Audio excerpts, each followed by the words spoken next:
My desk behind me is a never-ending project. Between work and gaming, I spend most of my time there. Today we're talking about some premium desk accessories and upgrades you can make. Got a really fun list, excited to get into it, so let's do it. First up, we have the AUKEY MagFusion 3-in-1 charging station. I've been using this thing for the past couple of months. I first saw it at CES this year and just had to have it. This thing is absolutely awesome. It seems pretty straightforward on the surface, but there's a lot more to it. As you'd guess from the form factor, this is a MagSafe charging stand, but it also has spots to charge your Apple Watch as well as your AirPods down below. The big differentiator here, though, is that it has an active cooling fan built in. Wireless charging is incredibly inefficient, and it can actually do a little more harm to your phone batteries. There's a bunch of features to help offset this, but any sort of additional help is always welcomed. This has an active cooling fan built into the MagSafe charger, so it helps keep your phone cooler while it's charging. It usually leads to a little bit faster charging. I've had a tough time trying to quantify that personally, but I can definitely tell, pulling this off the charger, it is legitimately cool to the touch compared to the rest of the phone. So it's helped keeping those temps down, which in turn should help your battery life long term. Other than that, though, it is really great. Just the overall look and feel here, it's super polished and feels premium. You have full Qi 2 wireless charging for the phone itself, so full 15 watts, and then you have the spot for an Apple Watch and your AirPods or whatever else you want to wirelessly charge on the bottom here. I've been keeping this in my bathroom actually, so not my home office, but my bathroom. I charge my Apple Watch at night while I'm showering. It measures about 6 inches tall and it weighs 10 ounces. You have this really nice swiveling mechanism too, so if you do want to use it as a phone stand for video calls or anything like that, you can kind of tailor and swivel your phone around to whatever angle you might want. Charging and everything here has been operating perfectly. I haven't had any issues or misfires with the wireless charging. Sometimes those pads won't register when you put stuff down. This thing has been perfect. One thing I would love to see in the future, though, is the addition of a USB-A or USB-C port for an extra charging device. I charge my health tracking ring at night when I charge everything else on here. I would love to be able to plug that directly into this and just kind of have everything all in one. Not sure if anyone else would really want that, but that one little addition would make this thing absolutely perfect. But nonetheless, I really love this, and it's definitely one of my favorite of these charging stands I've ever used. Got something new from MetMo up next. This is the MetMo Multidrive. I've been a huge fan of them for quite some time. I've talked about several of their other tools over the years on the channel here. This thing does not disappoint in the slightest, is one of their new additions in the lineup. They built this out to be kind of an all-in-one desk multi-tool system, and it works really well. It's about 5.4 inches long. It only weighs 21 grams. This is an anodized aluminum body, but they do have a stainless steel version available as well. But the tools is where this thing really shines. They have this sort of quick release hot swap system that works incredibly well. And you have so many options for how you can use this thing. The first and most obvious would be as a precision bit driver. So you have that. You can put in any sort of 4mm precision hex bits in here without any issue. But on top of that, you have the option to do a little scalpel blade, a little file that can go inside, a scribing bit, as well as a grease pencil. Everything goes in and out and swaps super easily. I think it's the perfect companion if you do any kind of 3D printing as well. I don't do a ton of crafts or cutting or anything, but I'm constantly using most of these different tools for 3D printing, filing off edges from supports or using scalpel blades to do that. Both of these get used in 3D prints for me all the time. I'm constantly using precision bit drivers for electronics and eyeglasses and things like that. It has 8 pounds of grip strength and 2.2 Newton meters of torque. More than enough for a little small precision driver like this. Really incredible quality here though, and tons of function if you find yourself using any of these tools individually. I definitely want to take a closer look at all of the other options that they have on their site, because this is just kind of a basic starter pack. They have a ton of extras and more things you can do with this. Really cool cases. I'm definitely going to be checking out. You should too if any of this sounds good. Next up on the list, we have some amazing new speakers, the SVS Prime Wireless Pro. SVS was also kind enough to sponsor this week's video, so a huge thanks to them. This is a stereo pair of active bookshelf speakers. They sound incredible, but offer a ton of features and versatility that you rarely see in this category.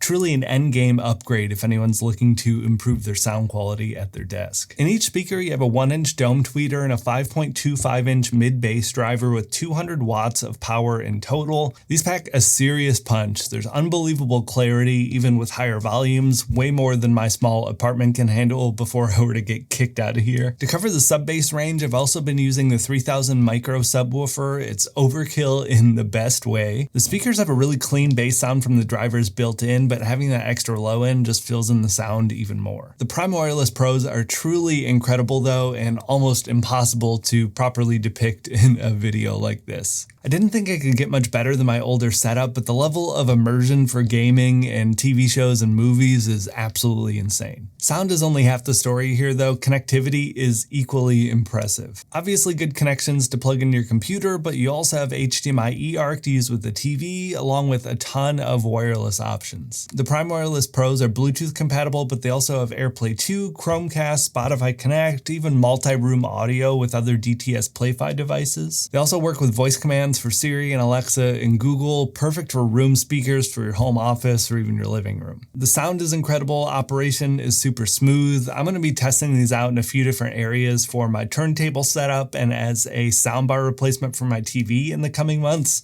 I legitimately can't wait. Be sure to check out the Prime Wireless Pros in the description down below. Huge thanks again to SVS for sponsoring this week's video. Got a brand new mechanical keyboard up next. This is the IQUINIX MQ80.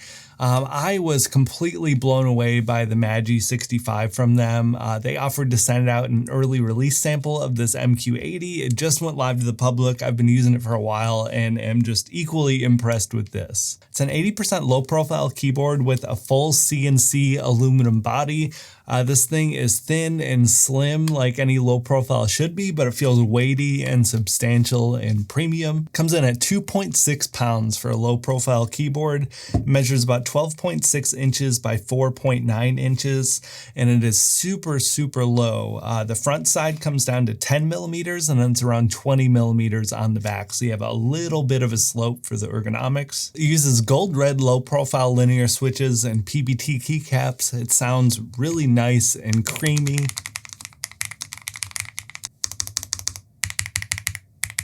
Has custom mapping available with VIA if you want to do macros or shortcuts or anything else. You have full RGB built in as well. There's actually a little bit of a learning curve with the operation of this. Comes with this really handy little start guide thing. I switch keyboards so often testing for the channel, I have to relearn all these new ones all the time. This has a little bit of a steeper learning curve than some of the others, but that also means that you have a little bit more customization and features and everything here. It's really great. Full connectivity options. You can do up to 3 Bluetooth devices. You have 2.4 gigahertz as well as wired. Battery life is insane for a keyboard this small. They quote 350 hours as a 4,000 milliamp hour battery inside. Just the aluminum chassis and the overall build are the real star of the show here. I love the designs of their keycaps, both with this and the Magi 65. They feel great. They look nice. The overall build quality is just absolutely incredible. Definitely worth a look if you swing more on the low profile side of things. My only real, possible complaint here is the weight itself. Low profiles are really good for traveling, but this one has so much heft you probably wouldn't want to travel with it. But so it's a pro or con, just depending on what you need it for, but definitely worth mentioning. This thing is great though. I'm definitely going to continue to use it now that I've been done with the testing. This is the new default for me for the time being. Got something nice and simple up next. This is the Pichi G9 utility blade. I talked about this thing a long time ago and it came out, and it continues to be my favorite box cutter or utility blade knife to keep around the office.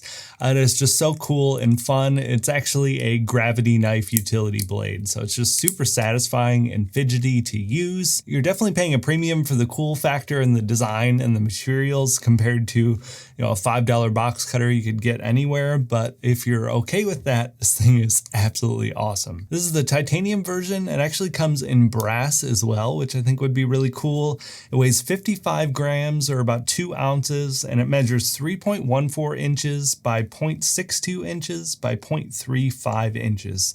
So super small and compact on the scale of utility blades. But again, it's just something so satisfying about being able to flick this thing in and out. You can easily hot swap the blade so it's not going to dull over time. You don't have to worry about sharpening. If you're comfortable with the higher price point with this, I don't think you're going to find anything any cooler or better. Got another piece of audio gear up next. This is the Fosi Audio K7 DAC amp combo. I haven't tried a really wide variety of DACs or headphone amps over my years doing this. I actually have the JDS Labs Element 2. I've had that for a number of years and it's been really solid.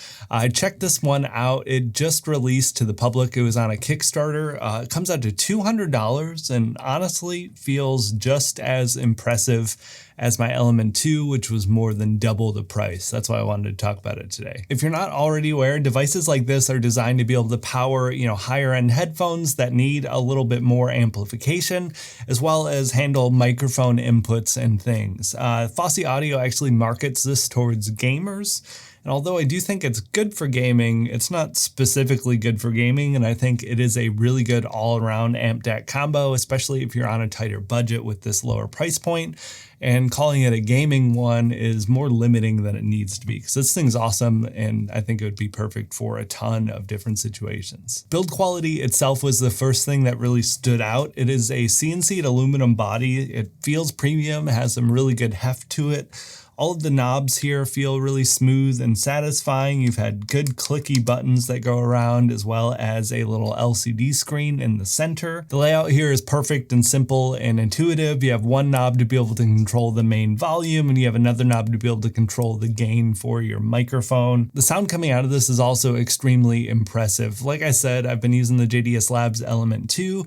I have a pair of Sennheiser HD6XX headphones that I use for gaming sometimes, but mainly just for working when I need to do anything audio critical for the channel, editing videos and stuff.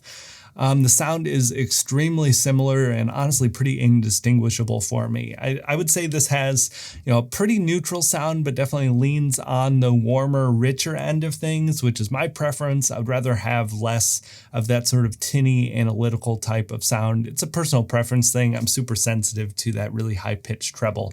I think this sounds pleasant, but still accurate. You have some EQ controls as well if you want to adjust the bass or the treble itself, but just kind of the default balanced output, I think, is the way to go for most of us. Tons of really good I/O here for input and output. You can connect your microphone and your headphones. They actually have a balanced jack as well.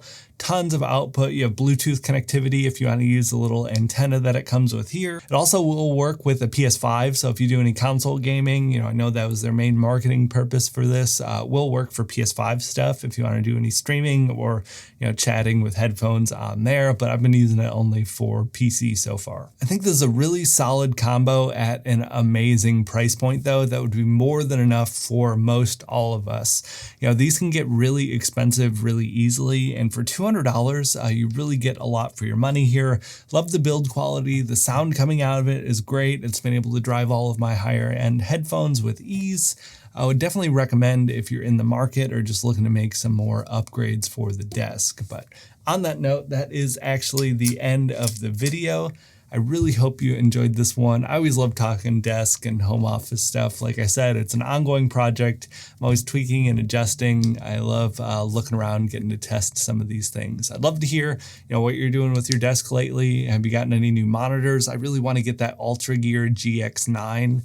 It's not out yet, the bendable one, but I saw it at CES. It's a 5K, 2K OLED panel that bends. I cannot wait to see that thing. It's probably going to cost a fortune though. But let me know down below. Thank you all so much for watching, and I'll talk to you in the next one.